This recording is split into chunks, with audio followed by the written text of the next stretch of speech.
শীতকালে সবার বাসায় দুধ পুলি পিঠা তৈরি করা হয়ে থাকে। এক একজন এক এক রকমভাবে তৈরি করে।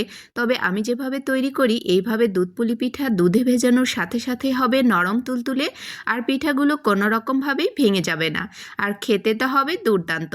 পুরো রেসিপিটি দেখে আপনারাও এভাবে বাসায় ট্রাই করে দেখতে পারেন।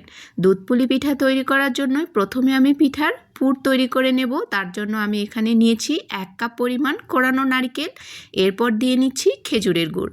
আপনারা চাইলে এখানে অন্য গুড়টাও ব্যবহার করতে পারেন অথবা চিনিও ব্যবহার করতে পারেন, তবে পুলি পিঠার জন্য খেজুরের গুড়টাই অনেক বেশি ভালো লাগে।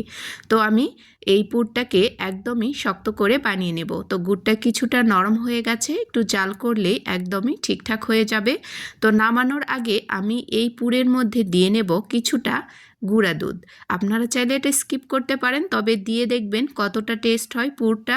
এইভাবে যদি আপনারা নারিকেলের পুরের মধ্যে সামান্য একটু গুঁড়ো দুধ ব্যবহার করা হয়, এই পুরের টেস্টটা দ্বিগুণ বেড়ে যায়। আপনারাও একবার ট্রাই করে দেখতে পারেন। তো পুর এদিকে হয়ে গেছে, এটাকে নামিয়ে ঠান্ডা করার জন্য রেখে দেব। এখন তৈরি করে নেব পিঠার ডো। তো তার জন্য আমি চুলার উপরে প্যান বসিয়ে এর উপরে দিয়ে নিচ্ছি 2 কাপের মতো ঠান্ডা পানি। তো পানির মধ্যে সামান্য একটু লবণ ব্যবহার করছি। তো এখন টকবক করে যখন বলক উঠে আসবে তখনই এর মধ্যে দিয়ে নেব চালের গুঁড়ি। তো আমি 2 কাপ পানিতে 1 কাপ পরিমাণ চালের গুঁড়ি ব্যবহার করব।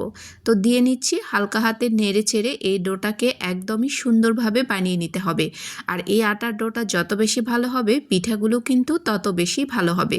তো নাড়াচাড়া করে ডোটাকে ভালো মতো করে আমি মিশিয়ে নিয়েছি। তো দেখুন পানিটা একদম শুকিয়ে গেছে। এখন এটাকে ঢাকনা দিয়ে রেখে দেব প্রায় 10 মিনিটের জন্য, যাতে ডোটাও ভেতর থেকে সেদ্ধ হয়ে আসে এবং একদমই সফট হয়। চুলায় আমি আগে থেকেই দুধ জাল করতে বসিয়ে দিয়েছি। আমি এখানে 1.5 লিটারের মতো দুধ নিয়েছি। তো দুধটাকে জ্বালিয়ে কিছুটা আমি কমিয়ে নিয়েছি।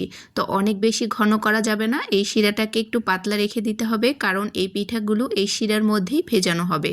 তো এখন আমি মিষ্টির জন্য এখানে খেজুরের গুঁড়ি ব্যবহার করছি। আপনারা চাইলে এখানে চিনিটাও ব্যবহার করতে পারেন। তো নাড়াচাড়া করে নিয়ে আমি এই শিরাটাকে সাইড করে রেখে দেব। শিরাটা একদম রেডি হয়ে থাকবে। পিঠাগুলো হওয়ার সাথে সাথেই আমি এই গরম শিরার মধ্যে দিয়ে নেব। তো পিঠাগুলো এখন আমি বানিয়ে নেব। তো তার জন্য আমি ডোটাকে নামিয়ে কিছুক্ষণ মথে নিয়েছি। তো দেখুন ডোটা একদম সফট হয়েছে। ভালো মতো করে মথে নিতে হবে যাতে ডোয়ের ভেতরে কোনো গুঁড়ি গুঁড়ি ভাব না থাকে।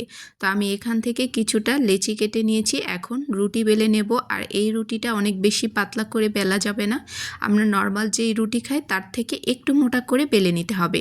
এই বড় রুটি থেকে আমি ছোট ছোট করে আরও কিছুটা রুটি কেটে নেব।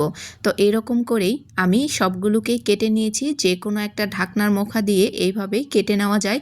তো আমি 4টার মতো এরকম করে দিয়ে নিয়েছি। এরপরে এর মাঝখানে একটু করে পুর দিয়ে নিয়েছি।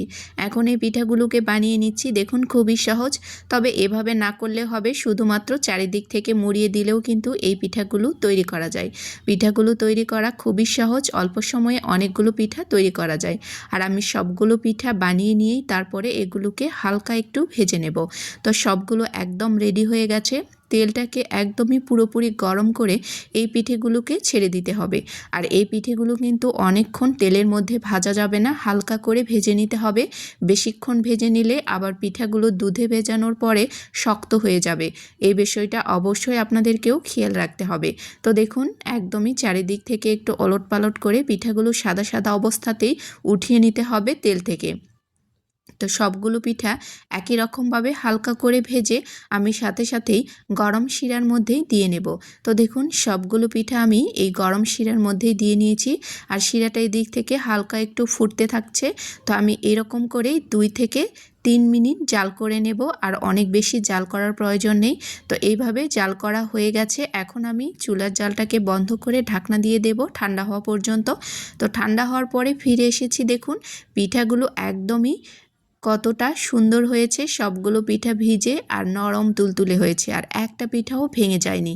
এভাবে পিঠা বানালে আমার কাছে সবথেকে বেশি টেস্ট মনে হয়। অনেকেই আছে কাঁচা অবস্থাতে দুধের শিরার মধ্যে এই পিঠাগুলোকে সেদ্ধ করে নেয়, সেটাও ভালো লাগে, তবে আমার কাছে এটাই বেস্ট মনে হয়।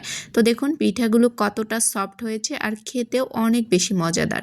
আজকের রেসিপিটি আপনাদের কাছে কেমন লেগেছে? আল্লাহ হাফেজ।